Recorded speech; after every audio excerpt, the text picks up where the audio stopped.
It's nice. Anyway, I just want to welcome you here tonight. Thank you for being here. We really appreciate you coming out in the cold tonight, and hopefully we have a few more that are going to brave the cold and get here in a few minutes. A very special thanks to Christy and Tiffany with Remax Alliance for their community support of tonight's meeting. And you'll see their name and all their information at the bottom of the agenda. We also want to thank My Mountain Town and for videotaping tonight's meeting, and then Conifer Jazzercise for providing water. So thanks to all of you. We good? Okay. Also, a link will be going out probably tomorrow with the meeting, so you can watch it again, or we're hoping that a lot of other people will be able to watch it that are not here tonight. So our speakers tonight have been asked to present just the facts, no opinions, but just the facts. Well, Conifer Area Council is not for or against any person, business, political, anything. So anyway, so just the facts. And most of you have been here many times, but we do not have comments or questions during any of the presentations. So we get a lot of information out, and then at 8 o'clock, hopefully right at 8 o'clock, you'll be able to go up and talk to all the speakers and ask any questions that you have at that point. Okay, so what's going on around here? There is so much going on, so we want to get a lot of information out to you. First of all, we have the Conifer Library Public Services Manager, Jessica Paulson, and she's going to talk a little bit about what's going on at the Conifer Library. Jessica. Thank you. Good to see you all tonight. Thanks for being here. Just wanted to give you a couple updates on what's going on at Conifer.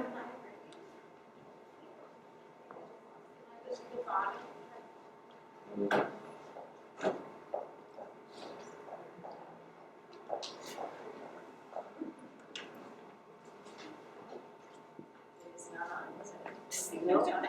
don't know. Am I loud enough for everyone? I don't have a reputation for being a loud person. I mean, I work in the library.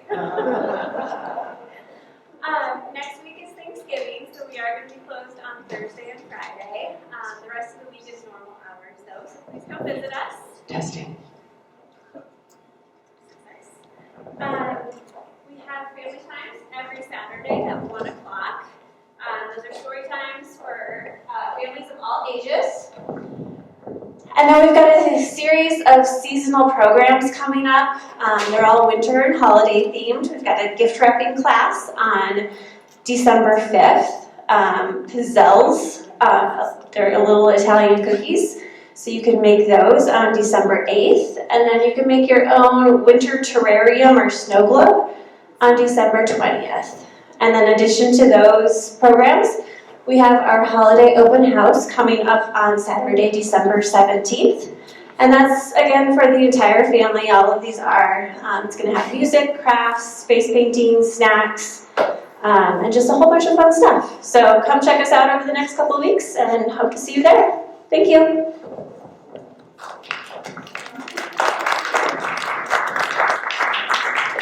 Thank you, Jessica. Okay, next we have Heather Gutherless here. She's a senior long-range planner with Jefferson County Planning and Zoning, and everybody's kind of interested in a lot of the development that's going on around here. So she's going to tell you about it. Heather. Thanks, Shirley.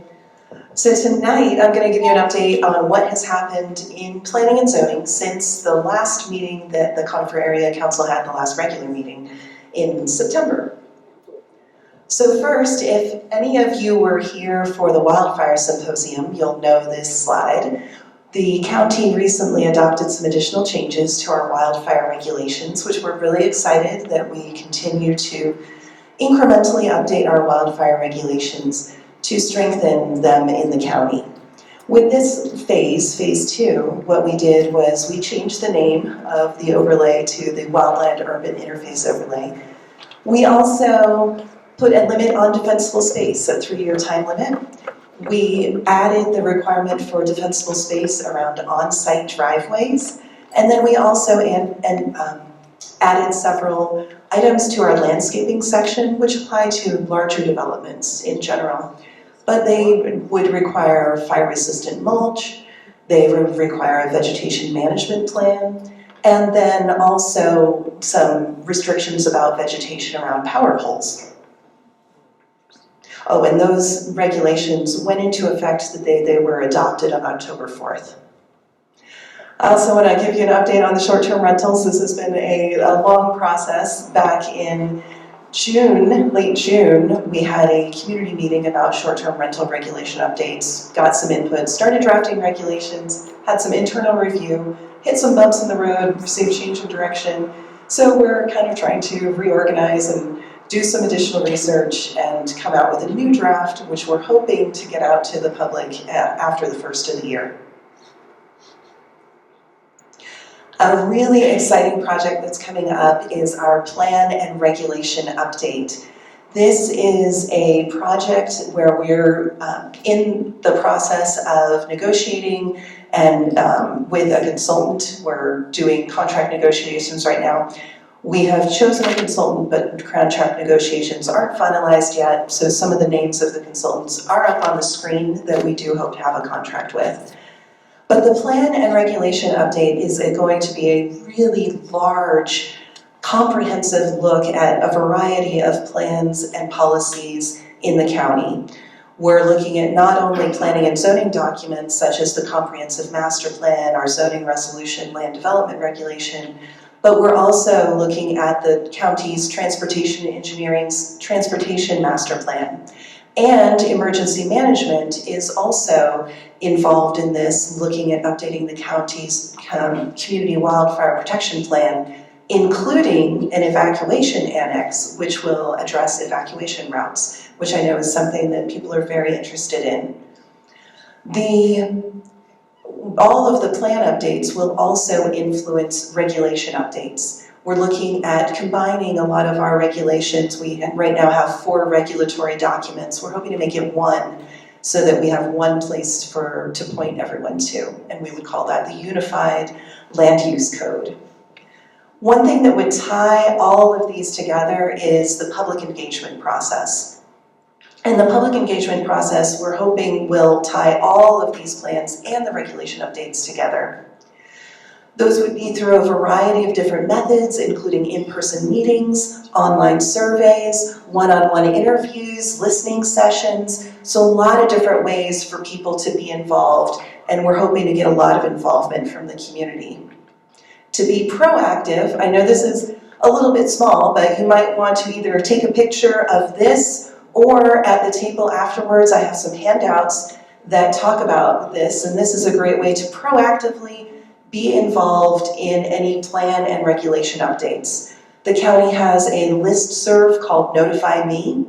You can sign up to receive either email or text or both updates whenever there is any notification about a plan meeting or a regulation meeting or a new draft of any of the plans or regulations. And this is something that we plan on using heavily throughout our plan and regulation update process. Now to get into some of the development cases that are really specific to certain properties. In the Conifer area as of November 1st, there were 27 active cases. Since September, there are 3 new applications, three new pre-applications, no new community meetings, no new rezonings, although I will give you an update on one that is of interest to everyone. There's one update about a subdivision plat and one update about a site development plan. So first, to talk about the pre-application meetings. A pre-application for background information is a very preliminary investigatory process where either a property owner or somebody that is interested in buying a property would come to the county and say, I'm thinking about doing this thing, what would I need to do through the county to do it? And so it gets sent out to the various internal entities, and we review it, give feedback on what the process would be, if there's any major hurdles that we see, what regulations would apply, things like that. Really gives the applicant a sense of some of the big issues that might come up throughout the process. About 40 to 50% of these types of cases actually never move forward. So it really is a weeding out process as well. And because it is so preliminary, there's no public notice of these types of meetings. The first pre-application that I wanted to talk about is not on your list. You should have in your packet with the agenda tonight a list of development cases. And this pre-application isn't on there. It doesn't have a number. It's been a year since they've had their pre-application, so it falls off our list. But it is the Full Send Bike Ranch off of Shadow Mountain Road. They had a community meeting back in July. They are still in contact with the case manager about applying for a formal application, but they have not done so at this point in time. Yay. Next, I want to talk about pre-application number 7, because that is a new one. This is off of South Turkey Creek Road. There's an existing rehabilitation facility there right now, and the owners want to expand the facility, construct a new building, add parking, and a new driveway access. This is a type of process where the community plan recommendation would not apply because the zoning is already in place that would allow for these uses. Pre-application number 8 is off of South Deer Creek Road, and this is a proposal for a special use that would expand an existing religious retreat center. The property is 40 acres. And in this situation, the plan recommendation does apply. However, in the plan, it talks about how there are certain uses, community uses, have to follow certain criteria rather than the specific land use recommendation. They have to look at specific criteria just related to community uses. And those are things like churches, public facilities, government facilities, parks, things like that. Pre-application number 9 may look familiar to several of you. This is up near Richmond Hill Road in 285 off of Mary's Drive and Apache Trail. In the last year or so, the property was rezoned to allow single-family residential and a duplex on about 55 acres. So that rezoning was approved. The land use entitlements are now in place, and the property owner is wanting to do the minor adjustment, which is the follow-up process, to make the 3 lots, you can kind of see with the yellow lines, the 3 lots into 2 lots. Then I wanted to give you an update on the rezoning number 11, which is that we are still kind of in a holding pattern. The applicant is still trying to address some outstanding issues that they have. Oh, sorry, I should say what this is. This is the Conifer Center application that is the rezoning that's just behind the Safeway for 188 residential units. And the applicant is still in the process of trying to address the concerns, and so they are asking for extensions with the county at this point in time. The next the next proposal that I want to talk about is a subdivision plat process. Subdivision plat is a process where the land use is already in place, but this is where we look at a lot more of the technical issues such as drainage and access points and the lot lines specifically. The subdivision plat that changed status from the last time is one off of El Pico Drive, which is just west of the Kings Valley area. And it is a property that is zoned A2. It's 30 acres. A2 has a minimum lot size of 10 acres, and they want to subdivide to have 2 lots. The last case that I want to talk about is a site development plan.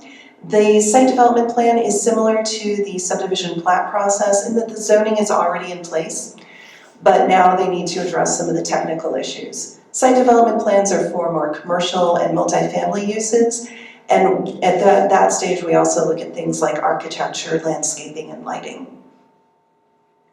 The site development plan that I wanted to update you on is in the Aspen Park area.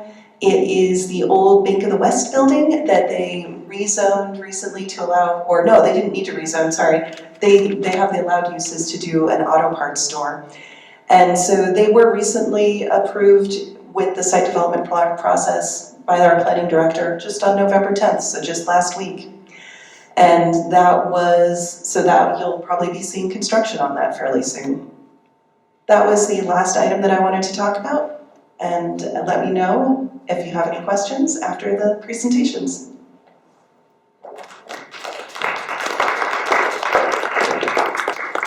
Thank you, Heather.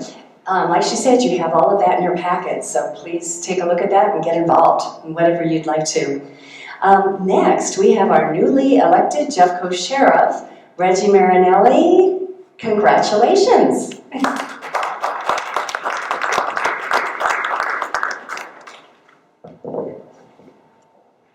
Hello, everybody, and thank you guys for always being so welcoming. I am the sheriff-elect, and that just happened a week ago, so I have no slides for you prepared. I will be taking office on January 10th, and so I will be sheriff-elect until then. We have been working diligently just in the last week on some of the discussions we've had with the citizens up here and with the fire departments, and we are moving forward. We have already assigned one person to start getting the training for our deputies that we have not done probably in about a decade and a half.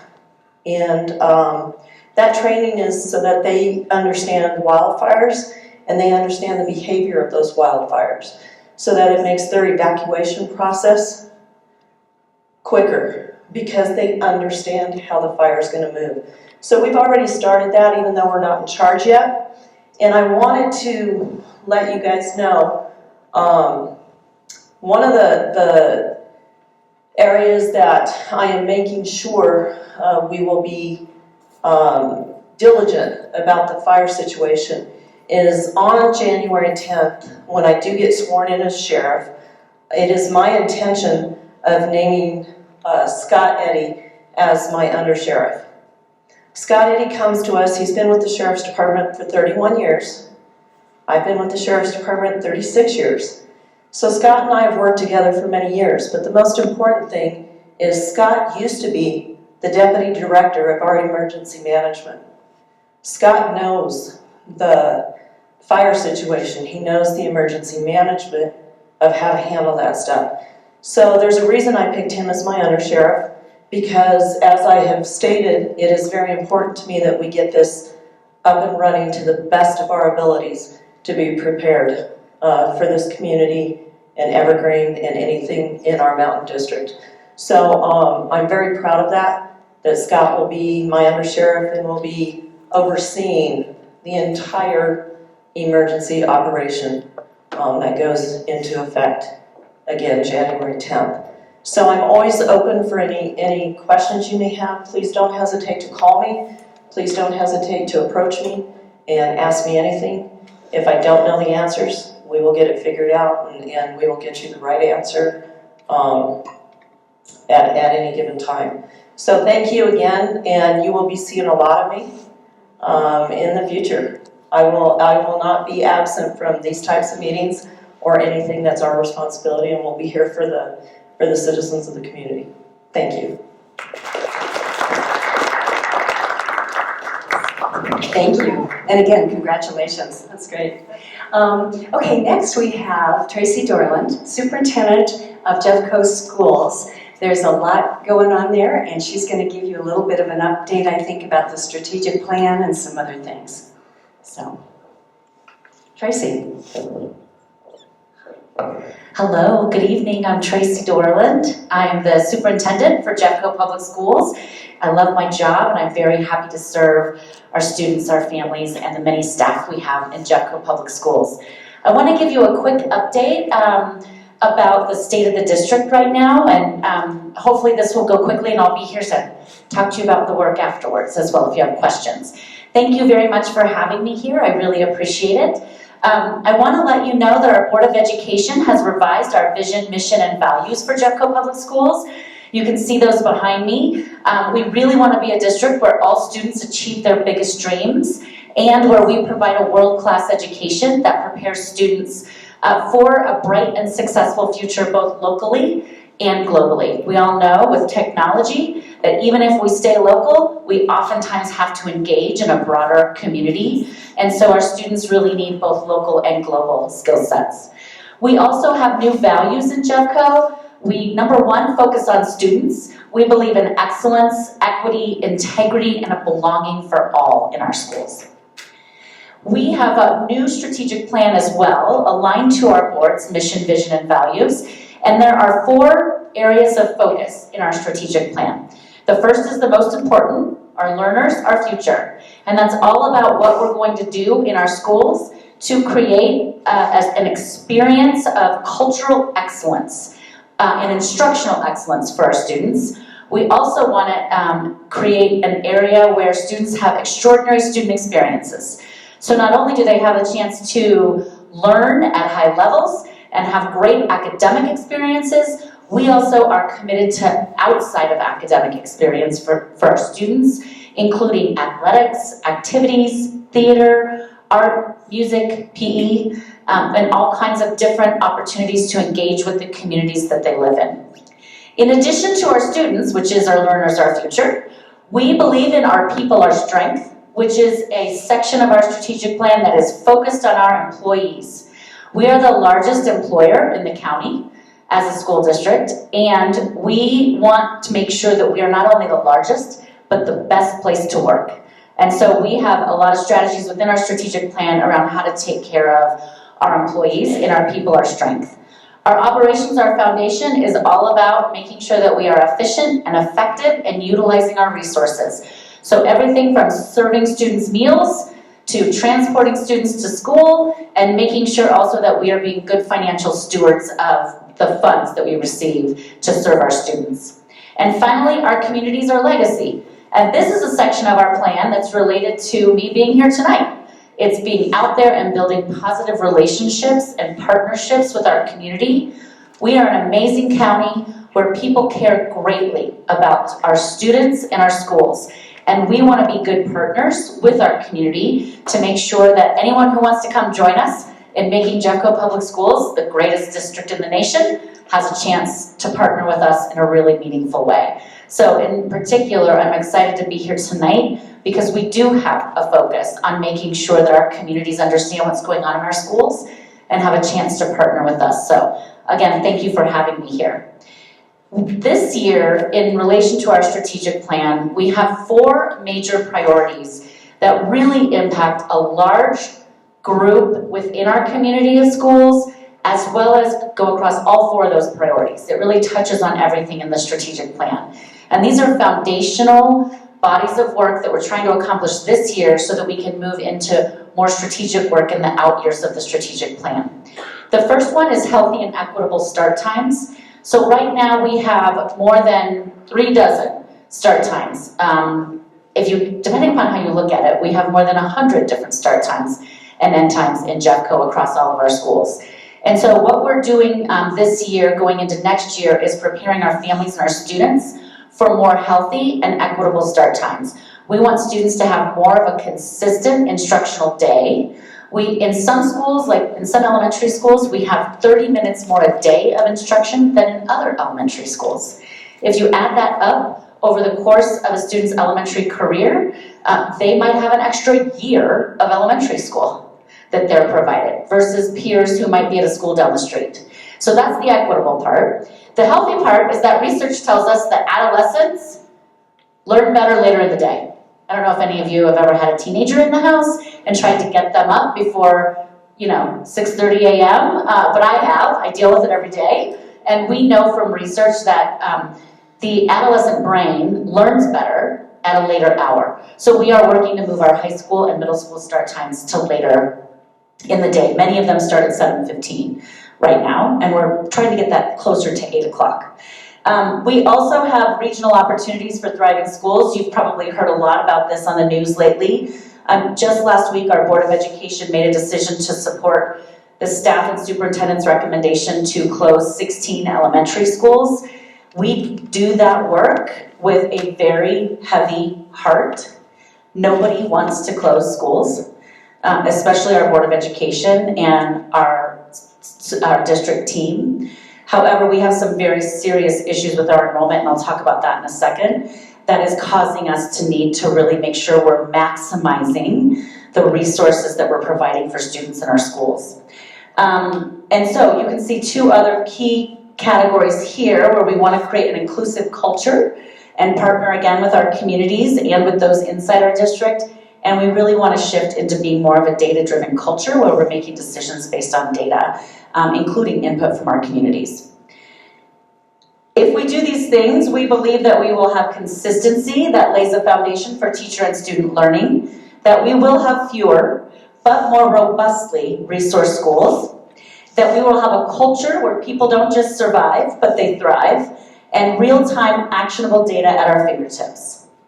This is the definition of a thriving school for elementary that our Board of Education worked very hard on, and you can see some things that are really critical here. We want at least one class per grade level, and ideally two. In many of the schools that are set to close, we have classrooms where teachers are teaching 2 grade levels in one classroom. Or a teacher who's teaching 1 grade level but has no colleague to talk to. And I know when I was a first grade teacher or a third grade teacher, both grade levels that I taught, being able to come in the morning and say to the teacher next to me who was also teaching third grade or first grade, "How are you teaching this math lesson today?" made me a better teacher. So when we don't have peers in a building for our teachers, it's a real challenge. You can also see planning time, support from a digital teacher librarian, full-time social emotional learning staff, operational budgets that support full-time art, music, and PE, wraparound services, interventions. These are the types of programming that we're really moving toward and making sure not just some schools, but all schools in Jeffco are able to afford this type of robust programming and extraordinary student experience. So I can talk a lot more. If you'd like to ask some questions later, I could go on and on, but I know that my time is short, so I will be wrapping this up, and I look forward to speaking to some of you later after this is over.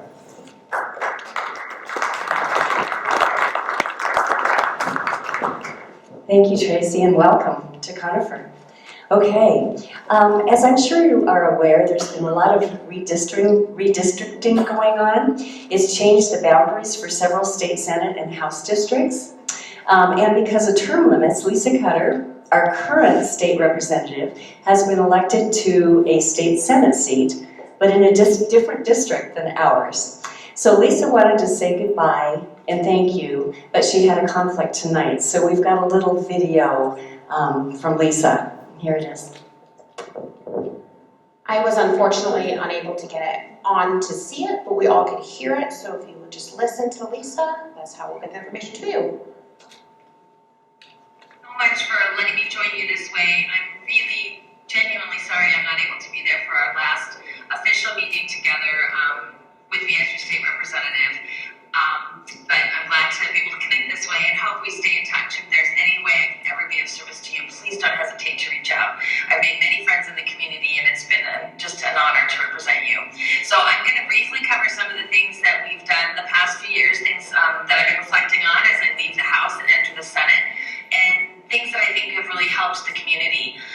Wildfire resiliency is always top of mind for folks in Conifer, things that, an area that we've talked a lot about, certainly in this space.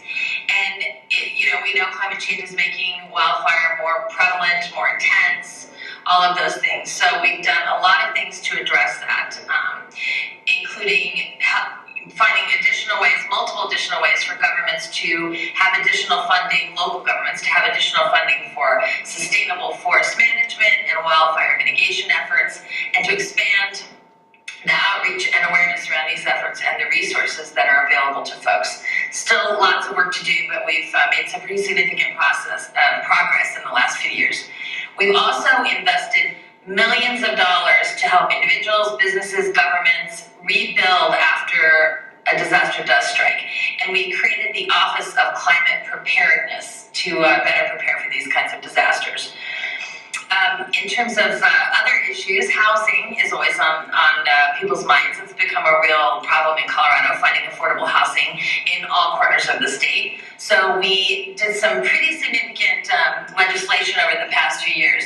investing hundreds of millions of dollars in some of the pandemic relief funds, the federal funds, to make structural, really transformational changes in this arena through new and improved loan programs, preservation and construction of new affordable housing, providing protections for mobile home park residents, something I'm really excited about, and directing grants to local governments and nonprofits to build affordable homes.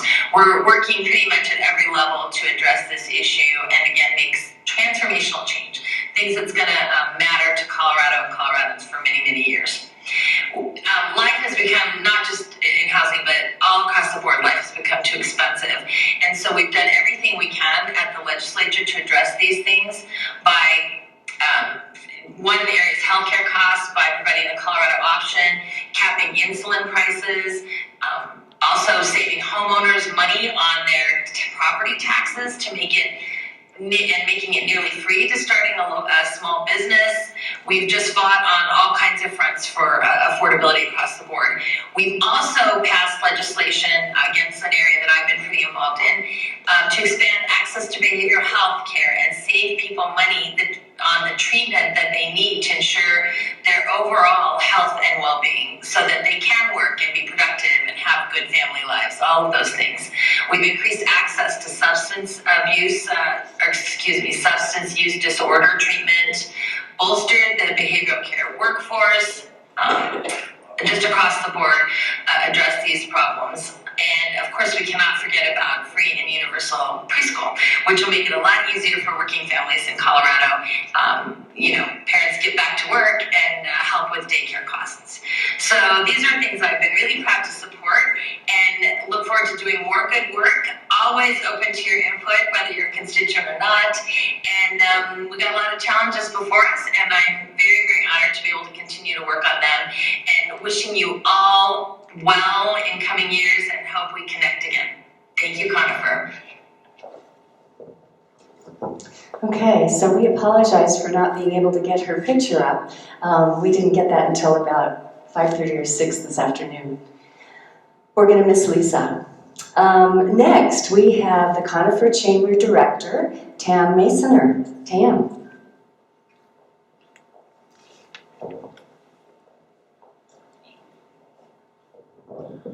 Hello, everybody. So I just want to inform you of what we're working on and what we're doing. The November mixer is tomorrow. You don't want to miss it. It's going to be at the Girl Scout Tomahawk Ranch, and the Platte Canyon Chamber of Commerce is doing it with us. It's a full barbecue and entertainment, cowboy poet, music. Hopefully everybody will come. We have like 75 people registered, so that's really good. So put your jeans on, your hats, and your dancing boots. If you live in Bailey, you're right down the street, so it's going to be fun. And it's from 5 to 7, and we have mixers every month on the third Thursday, and hosted by different locations, featuring numerous networking opportunities, great food, prizes, drinks, etc. So it's a great place to get to know other chamber members and just to network your business. We also have a food drive. We are collecting food at the food drive at all events in November and December. That's non-perishable food, and it benefits the Mountain Resource Center. This is sponsored by New York Life Holly Connors, and the food has to be shelf-stable. Drop-offs are at the Chamber Office, Brooks Tavern, Moore Lumber, and Snowpack. So we would love for you to participate in that. The food bank is very low on food, and going into the holidays, they really need help. So we have 4 ribbon cuttings on Tuesday the 22nd at the Chamber Office. We have 3, and then 1 is at the the business. So if you'd like to come to that, they start at 11, and then we go till 12:30. And the ribbon cuttings for the chamber members are always scheduled on the 4th Tuesday of the month. We also are doing shop small. There's bags up there. If you have a business, you can take 1 or 2 of these. We have 200 of them. Take as many as you want. It's just a way to, and we're going to start advertising this tomorrow. And it's just a way to get people to not go down the hill and go shopping for Christmas. So we want you to shop up the hill. And it starts on Saturday, the 26th, and it goes all the way through December. And then our big event that we have coming up is the Christmas parade. And I'm sure you guys are all familiar with the Christmas parade. If you're not, it's been going on for 39 years. And it's on Saturday, December 3rd. There's a magazine over there, has the picture of the graphic, and if you're on Facebook, you've probably seen it. We've advertised it a lot. Our title sponsor is Lifetime Windows and Siding, and the theme is Heroes on Parade. So that's whatever you think it is. It could be military, it could be moms, it could be teachers, whatever. We have over 40 parade participants, and we have over 30 vendors that are going to be inside of a market tent. It is free. Santa is going to be there at 10:30, and then we have shuttles that run from West Jeff Elementary, and then there's parking at Aspen Park RTD. There's usually 3,000 to 4,000 people there, so this is a big event. If you're interested in joining, we do have a website this year, and it's the christmasparade.goconifer.com. So it's really a cool website, and you can go on there and you can register to be a volunteer. We always need volunteers. And you can register to be a parade participant, a vendor, or a sponsor for different things. There's going to be a corn maze and a monster truck for the kids. There's also going to be the military there. We're not sure what that looks like yet, but we're working on it. And there's going to be a holiday trolley and spirit tents. There is also, you can shop at the Christmas market. Let's see, delicious food. We have food trucks, and the Elk Creek Fire Protection District will also be on site, and they sponsor Toyland. So that's like the kids area, and that's where Santa will be. They'll have warm fires and pictures with Santa, warm yummy treats, and fun games. So make sure you come out for that. And then there also will be music. There's 4 different bands. And then the December membership meeting is coming up, and we're having an ugly sweater contest, and it's like just a Christmas party. So if you want to come and check out Chamber and membership, you're welcome to come. Thanks a lot. And you're buying breakfast for them. What? You're buying breakfast for them. Thank you, Tam. It sounds like fun, right? We'll see you all at the Christmas parade, right? Okay, next we have Corps Director Ron Kilgore, and they are doing so much regarding wildfire mitigation and all of that. So he's going to talk a little bit about that. Thank you, Shirley. It's a pleasure to be here tonight to speak with you. My name is Ron Kilgore. I'm the District 2 Director for Core Electric Co-op. I am your electric representative to your power company. Core Electric Co-op, formerly IREA, was started in 1938 in Bailey, Colorado, believe it or not, with 27 members. We've grown a little bit in geography since then. We've also added to our membership. Right now, there are probably about 300,000 members to Core Electric Co-op. We have about 170,000 meters. So our geographic area, what's in orange there, that's District 2. That's Conifer, Bailey, Deckers, Foxton, sweeps around to Sedalia. Really the most mountainous area of the territory. And then Woodland Park obviously is the next one, and that's District 3. So between District 2 and 3, we're over half the geographic area, but it's all separated based on population and membership. So we have 4 different maintenance districts in the co-op. Bennett, which is way out west, or way out east, Sedalia, Woodland Park, and Conifer. So what I want to talk to you about tonight a little bit is about a little bit more on the fire mitigation that we talked about a month ago. And what the overall strategy of the co-op is with fire mitigation. So fire mitigation starts a long time before there's a fire, or before there could be a fire. It starts with system maintenance. And it's very expensive to maintain the system, but we do break it out based on miles of line. So in Bennett, these are all 2021 numbers, we maintained and walked 330 miles of line, and it cost $336 per mile. That's because they don't have any trees in Bennett. So you basically walk out there, make sure that one tree you planted is still there, and you're done. Woodland Park maintained 225 miles of line, and they're a little more mountainous, so it's $4,800 per mile. And we'll get a little bit more expensive. Sedalia, 176 miles, and that's mostly kind of west of Sedalia in the Rampart Range area. $6,100 per mile. And then the big one is Conifer, $9,200 per mile. So it costs a lot more to deliver power to us than it does anybody else in the co-op. And yet our rates are exactly the same. So another thing we do to deal with our wildfire mitigation is satellite imagery. We have contracted with a company that takes satellite imaging of our power lines in the area around them, puts it through artificial intelligence, and finds trees that are not thriving. This is a really fabulous new technology. They can actually see from outer space where these trees are, how high they are, how close they are to our lines.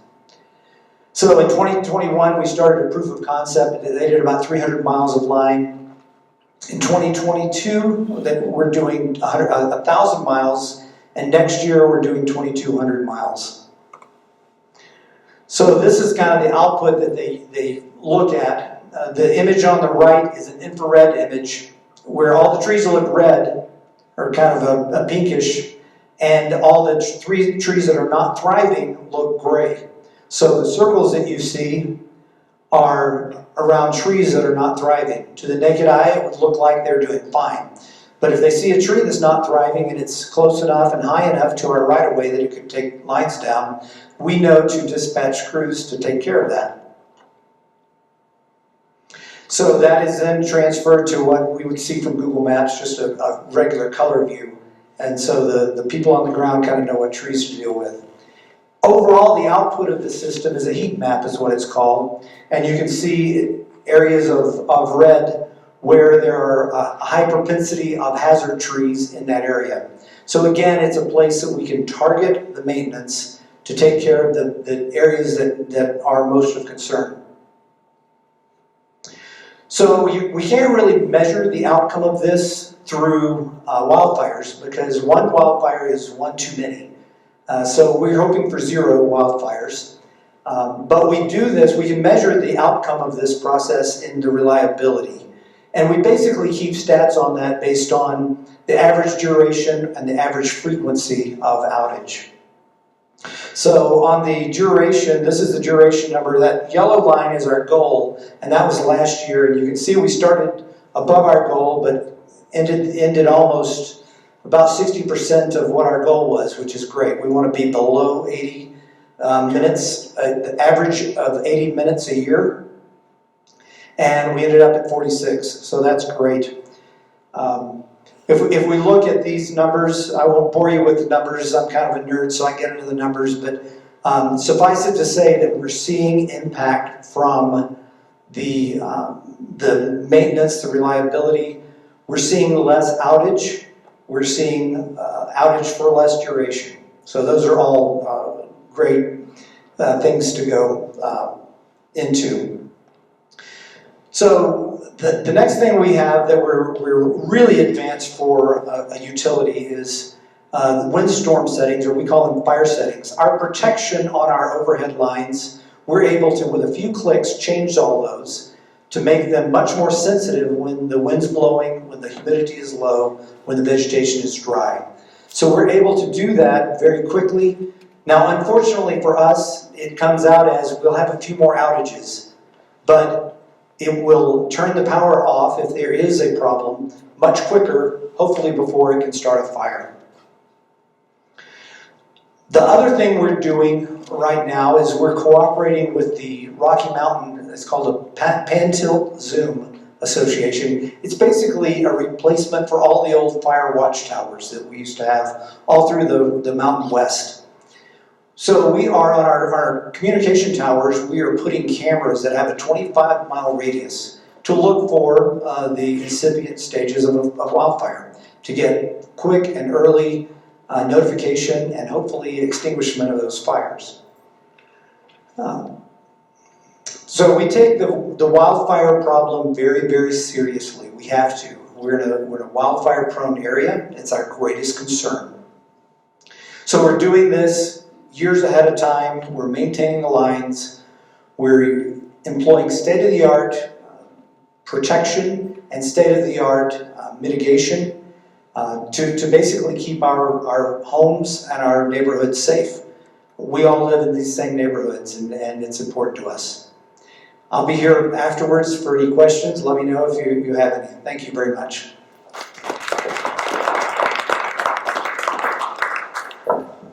Thank you, Ron. I think that is all such exciting information. So we've got a lot going on. Next, we have our newly elected senator. Newly elected and current, well, goodness. Okay, wait a minute, you're here someplace. Newly elected state representative for our House District 25, and current state senator Tammy Story. There you go. Good evening, everyone. It's my honor and pleasure to be here with you tonight. I'm Tammy Story, and I am currently your state senator. I represent Senate District 16, but I have been elected as your new state representative for House District 25, and all of this switch will take place on January 9th when we all get sworn into office. So I've been representing this community as your state senator for the last 4 years. My district includes the mountains of Jeffco in its entirety, southern Boulder County, all of Gilpin County, and the southwest corner of Denver County. My counterpart, Representative Lisa Cutter, who you heard by microphone or by audio a little bit ago, she and I have our districts overlap with the mountains of Jeffco currently. She is a state rep and me as a state senator. And our boundaries, all of us, all of the legislators, our boundaries changed about a year ago. In November, they were redrawn, and that was on the heels of the 2020 census. So redistricting happened, like I said, about a year ago. And my Senate district changed so much, so dramatically, that it opened the door for me to run for a House seat. So that's what I did. And Representative Cutter, the same thing happened with her. Her House district changed. And so she also chose to run for a different chamber, and she ran for a Senate seat. So we aren't effectively changing our chambers between us. We're both just running for very new districts, and as it turns out, different chambers. And so Representative Cutter, as having the mountains of Jeffco, now the new House district that I just got elected to, not to confuse you all, is the mountains of Jeffco south of I-70, and no longer includes the portion of Littleton where Representative Cutter lives in the Dakota Ridge High School Artic area, but includes a portion of Littleton that's the Chatfield High School articulation area. And so she was drawn out of this House district. And so that's why she's running for a Senate district. So she's not term limited in the House, and I'm not term limited in the Senate, but we're both running for different chambers now, or did run, and both got elected. So just wanted to let you all know that. I get lots of questions about that. And so currently all of the legislators are in both chambers are working towards figuring out what our committee assignments will be coming forward in the new session that starts in January. None of us have those committee assignments yet. I currently sit on the Senate Education Committee, as well as the Senate Local Government Committee. I'm vice chair in education, and I'm vice chair also in local government. And I also serve as the chair on the Capital Development Committee, which is a year-round committee. We are continuing our work on the Capital Development Committee. We just had a meeting this week and did a tour of some local facilities that we needed to see.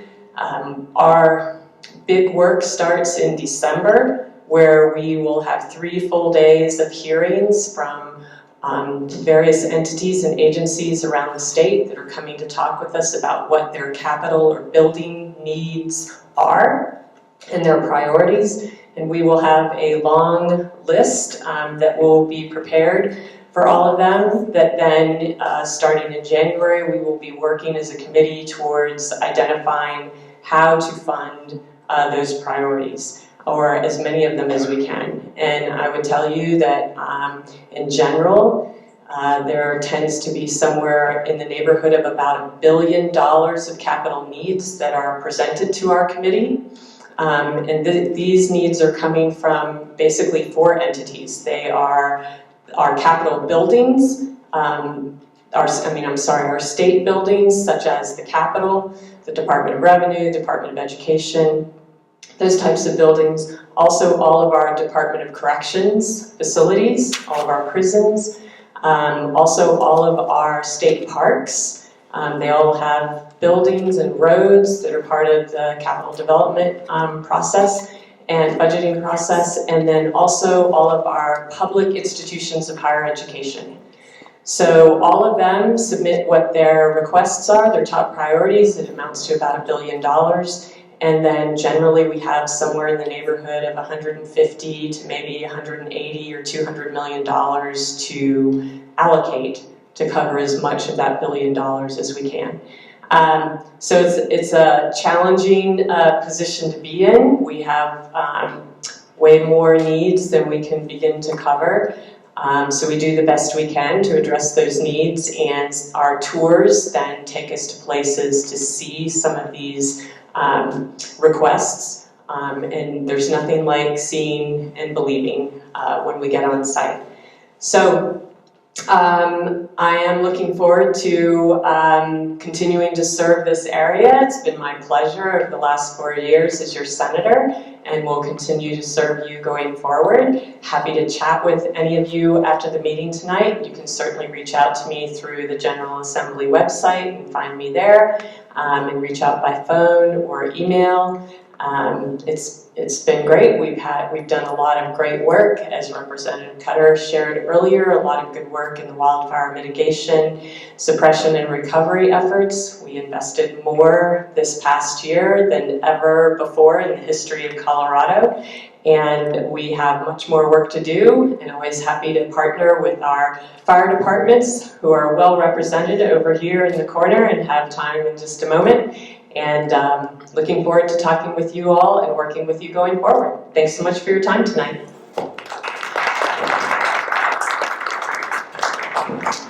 Now that Tammy and I both have you totally confused about redistricting, right? It's kind of complicated. Anyway, next we have Jacqueline Neal. She is going to talk a little bit about what's going on with the Salvation Army this holiday season. Jacqueline. Hi everyone, I'm Jacqueline Neal. Thanks for having me, and thanks for coming out on this very cold night. I'm with the Conifer Salvation Army, the Service Extension Unit in Conifer. So you know the big Salvation Army, we're part of that. But Conifer Salvation Army Extension Unit serves from Morrison to Kenosha Pass and a little bit part of South Evergreen. I've been part of this organization for about 10 years, maybe a little longer. I used to serve with the bank too, Peak National Bank, if any of you remember that. I serve with Angela, you all know Angela, and Yvonne, and Christy. So we have a small team. So if you're ever interested in joining a really good, wonderful organization, we could use your support. But why I'm here today is because we are kicking off our Red Kettle campaign. That's the bell ringing that we do at King Soopers. That starts the day after Thanksgiving, so we don't have much time to get people signed up. We have a few people signed up right now. I do have a computer in the back, and then if anybody wants to come back and get signed up, but we really need your support because when the kettle is not manned, we don't have anybody really putting any donations in the kettle. So most of our donations go to Park County, really, Jefferson County as well, but we help families with all kinds of needs, from their electric bills to getting snow tires, all kinds of medical, all kinds of needs. So we really need your support, so please join us this kettle campaign season. We go up until the day before Christmas as well. Thank you for having me, and God bless. Thank you, Jacqueline. Yeah, it's fun to, collect money outside King Soopers, so sign up if you can, that'd be great. So Leslie Dalcumper is always here, every single meeting. She hasn't missed one. She has been elected to County Commissioner for District 3. She is our County Commissioner now and in the future, but she has COVID, so I told her not to come. So, and she really didn't want to. So she is not here tonight, but we have our 3 fire chiefs, and they're gonna give us a little bit of an update on consolidation and maybe a couple other things. Here you go. Good evening. We are no substitute for Commissioner Dalcumper, so sorry for that. My name is Skip Shirley. I'm with Inner Canyon, and I'm joined by my partners from Elk Creek and North Fork, Jacob Ware and Kurt Rogers. A few things we're going to talk to you about tonight, and one of them we're very excited to say we have launched today a survey that is going to ask all of you, all our community members, what they think about consolidation. You probably have heard, I know we've been here talking about it, that the 3 districts are considering consolidating. Well, we want to know what you think, and this is a wonderful opportunity to put your input in, let us know where you stand. It should take about 10 minutes. Some of you may have already actually received a text. Has anybody received a text? Oh, wow, cool, great. Some of you may also receive an email. If you don't and you still want to participate in the survey, you can go to our websites. It is district specific. If you don't know what district you live in, that's okay, there's an option for you there as well. So this again is your opportunity to let us know what you think about consolidation. Again, it's about 10 minutes and it should run through approximately December 12th. And then we plan to be back here in February to share the results of those and kind of talk about next steps. So we will be here after to talk more about that, but I'm going to turn it over to Jacob Ware. Hey everybody, I'm Jacob Ware with Elk Creek. I was going to touch on right now, we are recruiting volunteer firefighters. For those of you who don't know, all 3 of our agencies for the last several years have run a joint fire academy. We kind of pooled our resources and it's worked out very well in the past. So right now you've probably seen signs across the district. We've got intersections in stores, outside stations, on our social media, Facebook, Instagram, etc. It's got a QR code on it. If you have any interest in becoming a volunteer firefighter, you have friends, family, etc. who have any interest in volunteering, please fill out the application. The volunteer staff that all of our agencies have is critically important for our success. So if you have any interest, please reach out. If you have any questions, elkcreekfire.org, intercanyonfire.org, or northforkfire.org. Our doors are always open. Please reach out. Hi, I'm Kurt Rogers with North Fork Fire Protection District.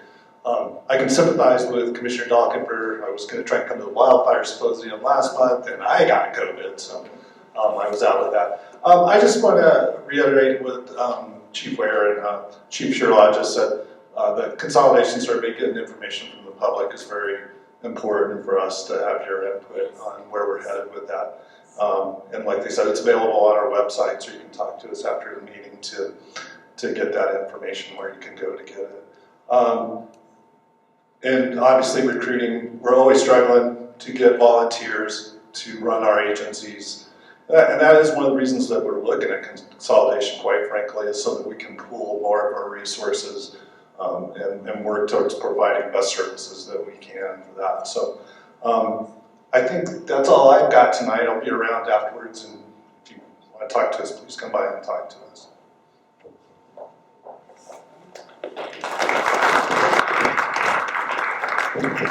Thank you. These guys are critical. Obviously, wildfire is number one concern for most of us up here, and they're the guys. So, and consolidation, whether you're for it or against it, very, very important. So please take their survey. And we also have a Conifer Area Council survey that has that as part of our survey. As I've said before, we are not incorporated here, and so we do not have we need people to know what our desires are, because we are not the ones that are voting for whatever happens up here. So our surveys have been utilized to actually help people, help the county, planning and zoning, road and bridge, open space, all of the others, Malt, Beaver Ranch, just every place. We get the information to them so they know what we want instead of just what they decide we should have. So it's very important that you take our survey. There are some paper surveys back on the table back there. There are also some cards that have the QR code. And if you are not on our email list, there's a piece of paper back there to get on the email list so that you get the link to our survey. But please take both of those surveys. They're both very, very important. Again, I'd like to thank My Mountain Town, Conifer Jazzercise, and Tiffany and Christy with Remax Alliance. And I'd like you to please mark your calendars. Our next town hall meeting is Wednesday evening, February 15th. The one after that is Wednesday evening, April 19th. And please stick around, speak to all the speakers tonight. They have lots of great information. Sign up for Salvation Army. And I guess that's it for tonight, but happy Thanksgiving, happy holidays. Hopefully we'll see you all on December 3rd at the Conifer Parade and all the festivities there. Thank you, good night. Thanks for coming out in the cold weather.